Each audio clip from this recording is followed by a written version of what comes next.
Hello everyone, my name is Deepika. Welcome to my channel Learn with Numbers. आज मैं करने जा रही हूँ क्लास 8th NCERT का question number 8 of exercise 11.1. Let us start. What question number 8 says कि Rashmi has a road map with a scale of 1 centimeter representing 18 kilometers. She drives on a road for 72 kilometers. What would be her distance covered in the map? ठीक है, अब रश्मि के पास एक road map है जिसके अंदर एक स्केल उसने लिया हुआ है या दिया हुआ है उसमें कि 1 सेंटीमीटर जो है वो रिप्रेजेंट करेगा 18 सेंटीमीटर्स को. अगर उसने एक रोड पर ड्राइव किया है 72 किलोमीटर्स तो उसके मैप के हिसाब से कितनी डिस्टेंस वो दिखाएगा. तो चलो स्टार्ट कर लेते हैं. अपना एक टेबल बना लेते हैं with the given data. Quantity x, quantity y. तो अब यहाँ पे क्या आएगा, scale on map in centimetres. ठीक है, और एक्चुअल डिस्टेंस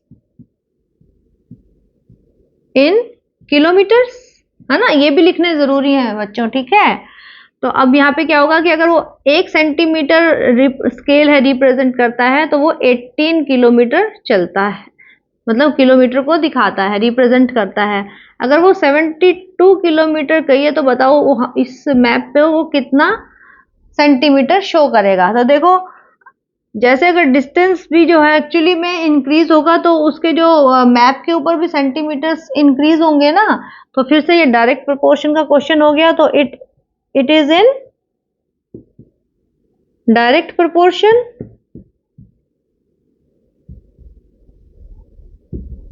ये मैं बार बार आपको इसलिए समझा रही हूँ कि किस लिए डायरेक्ट प्रोपोर्शन में आपको समझना है, क्योंकि 11.1 की एक्सरसाइज करेंगे तो सारी ही डायरेक्ट प्रोपोर्शन में है. लेकिन जब आपको कहीं एग्जाम में आएगा तो ये आपको आइडेंटिफाई करना पड़ेगा कि ये क्वेश्चन डायरेक्ट प्रोपोर्शन का है या इनवर्स प्रोपोर्शन का है. ठीक है, तो इसीलिए ये आप साथ साथ समझते चले कि इस क्वेश्चन को किस तरीके से समझना है और अटेम्प्ट करना है. तो x1 अपॉन y1 अपने फॉर्मूले में हम कर देंगे, पुट कर देंगे values. 1 upon 18 is equal to x2 upon 72. 1 into 72, sorry 18 into x2 is equal to 1 into 72. x2 is equal to 1 into 72 upon 8. 18 1 जा 18, 18 4 जा 72. x2 is equal to 4. किसमें था यूनिट, सेंटीमीटर. यानी कि जो पूछा है कि रोड मैप पे उसका स्केल क्या आएगा, वो आएगा 4 सेंटीमीटर. ठीक है, बढ़ते हम अपने क्वेश्चन नंबर 9 की तरफ. ओके, अब हम करते हैं question number 9. Question number 9 says a 5 meter 60 centimeter high vertical pole cast a shadow of 3 meter 20 centimeter. Find at the same time the shadow cast by another pole 10 meter 50 centimeter high and the height of the pole which cast a shadow of 5 meter long. ठीक है, तो अब इसके अंदर given information से सबसे पहले हम क्या बनाते हैं, एक टेबल बनाते हैं. ठीक है, उस टेबल के अंदर हम अपनी x और y की इंफॉर्मेशन पुट करते हैं. ये अभी तक हम करते चले आ रहे हैं. ठीक है, तो सबसे पहले क्या लिखेंगे हम, हाइट ऑफ पोल. ठीक है, और यहां पर लेंथ ऑफ शेडो. ठीक है बच्चों, ठीक है, इसको हम कर देते हैं सेंटीमीटर्स में सबको. तो 5 मीटर 60 सेंटीमीटर्स को पहले हम किस में कन्वर्ट कर लेते हैं, सेंटीमीटर्स में. तो 5 metre is equal to 5 into 100 plus 60 is equal to 500 plus 60 is equal to कितना हो गया भाई, 560 सेंटीमीटर्स. एक इंफॉर्मेशन हमारी आ गई कि height of the pole is 560 60 centimetres, और जो उसकी शेडो कास्ट होती है वो कितनी है 3 मीटर 20 सेंटीमीटर। इसको भी सेम वे हम सेंटीमीटर्स में चेंज कर लेंगे। 3 इंटू 100 प्लस 20, तो ये आ गया 300 plus 20 is equal to 320 centimetres. तो देखो यहाँ पे 320 सेंटीमीटर्स। ठीक है, तो अब हमें क्वेश्चन नंबर 1 में क्या पूछा था, shadow cast by another pole at the same time, मतलब उसी टाइम पर शेडो कास्ट जब हो रही है, तो 10 मीटर 50 सेंटीमीटर हाई पोल की। तो हाइट ऑफ द पोल फिर से हमें दी हुई है, तो हाइट ऑफ द पोल मतलब ये वाली इंफॉर्मेशन हमें गिवन है। तो ये है 10 मीटर और 50 सेंटीमीटर। इसको अब हम फिर से सेंटीमीटर में चेंज कर लेते हैं, तो 10 into 100 plus 50 is equal to, ये दोनों हो क्या हो गया 1000 plus 50 is equal to 1050 centimetres. तो अब हमारे जो फाइंड द शेडो कास्ट, तो शेडो पूछिए हमारे लेंथ ऑफ शेडो कितनी होगी जिसकी जो पोल की जो हाइट है वो है 1050 सेंटीमीटर। देखो जब अगर हाइट पोल की बढ़ेगी तो शेडो भी उतनी ही ज्यादा लेंथ में इंक्रीज हो जाएगी, इसीलिए फिर से it is a question of, it is in direct proportion.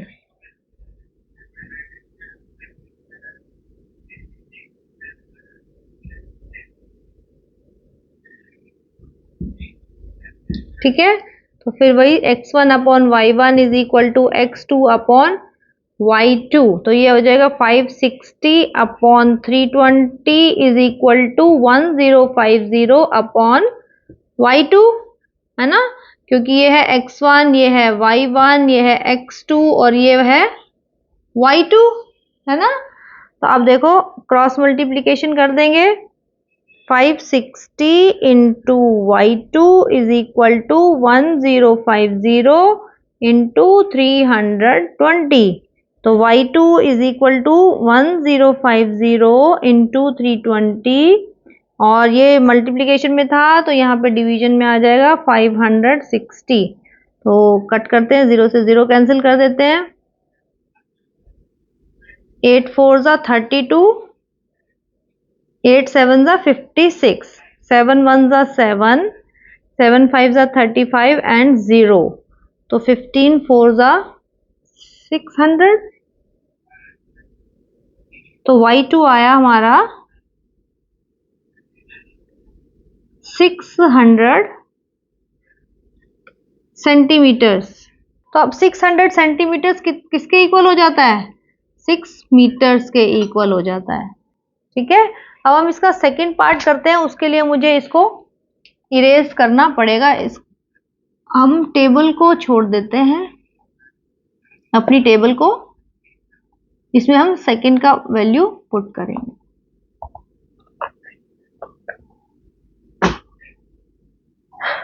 ठीक है, ये हमारा ये y1 है, ये y2 है। ठीक है बच्चों, अब देखो इसके अंदर मैंने अपना क्वेश्चन मिटा दिया, कोई बात नहीं, हम फिर से कर लेते हैं। हाइट ऑफ द पोल कितनी थी हमारी 560 थी, है ना, और शेडो की लेंथ कितनी थी 320 थी, यही था हमारा, है ना। और उसके बाद the height of the pole which cast a shadow 5 metre long, तो ऐसा हाइट बताना है पोल की जिसकी शेडो 5 मीटर्स लॉन्ग हो। अब हमने तो सब में पैरामीटर सेंटीमीटर में लिए हुए हैं, तो अब हम इसको भी मीटर को सेंटीमीटर्स में चेंज कर देंगे, तो which is equal to 500 centimetres. ठीक है, तो यहाँ पर हम अपना लिख देंगे 500 सेंटीमीटर्स।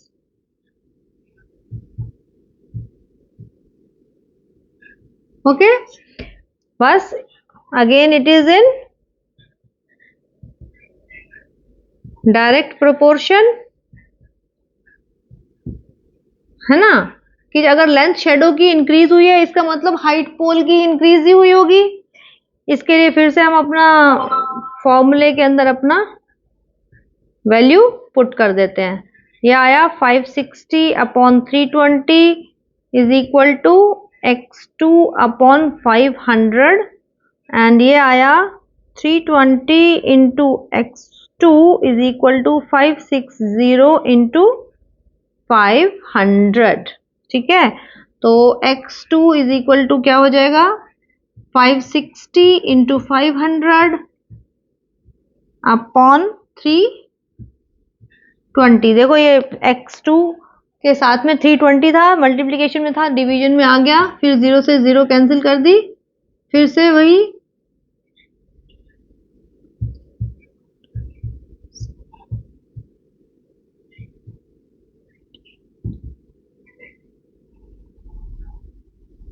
तो x2 कितना आया 4 1 ज़ा 4, 4 2 ज़ा 8, 4 5 ज़ा 20। तो अभी कितना आया 5 7 35।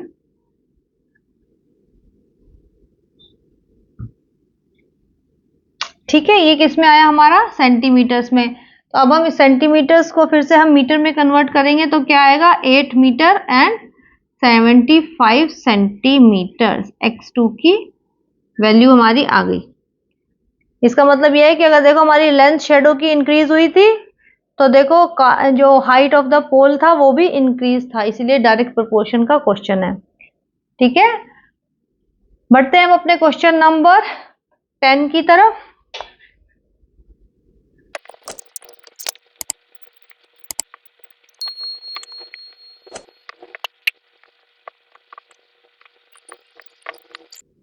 तो अब हम स्टार्ट करते हैं अपना question number 10। A loaded truck travels 14 kilometer in 25 minutes. If the speed remains the same, how far can it travel in 5 hours? ठीक है, तो अब हम अपनी गिवन इंफॉर्मेशन से टेबल बना लेते हैं। ठीक है,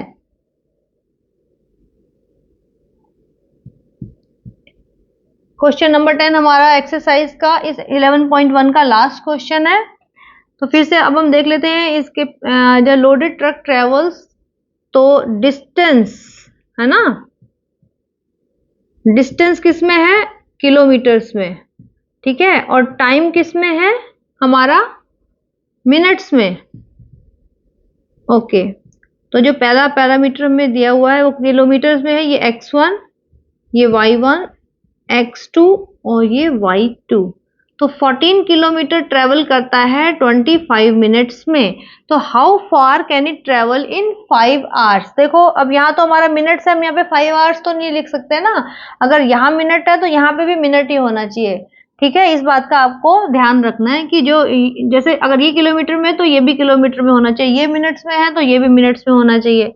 जैसे हमने क्वेश्चन नंबर 9 में किया था, अगर सेंटीमीटर्स में था तो सबको हमने सेंटीमीटर्स में ही चेंज किया था। तो हम अपने 5 आवर्स को चेंज कर लेते हैं।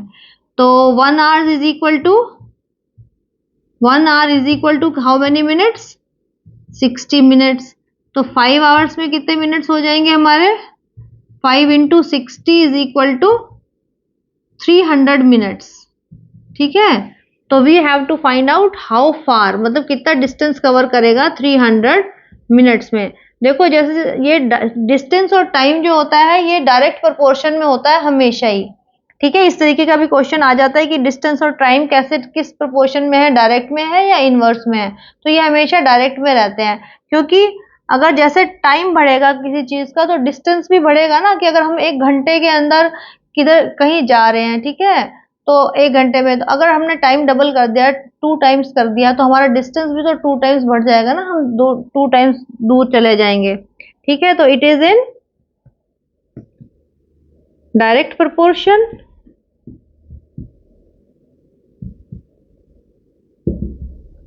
Again, formula of direct proportion is x1 upon y1 is equal to x2 upon y2. Let us put the values. 14 by 25 is equal to x2 upon 300. Let us cross multiply it. 25 into x2 is equal to 14 into 300. So x2 is equal to 14 into 300, 25 कहाँ चला जाएगा division में। ठीक है, तो 25 1 ज़ा 25, 5 25 2 ज़ा 50। तो 14 इंटू 12 कितना हो जाएगा 4 2 ज़ा 8, 2 1 ज़ा 2, and 14,861. Okay, this is equal to 168. तो 168, तो आंसर इज 168. अब ये 168 क्या है, किलोमीटर्स था, यही हमारा आंसर है. ठीक है, कि वो 25 मिनट्स में अगर 14 किलोमीटर जा रहा है तो 300 मिनट्स के अंदर कितना डिस्टेंस कवर करेगा, 168 किलोमीटर्स. Thank you.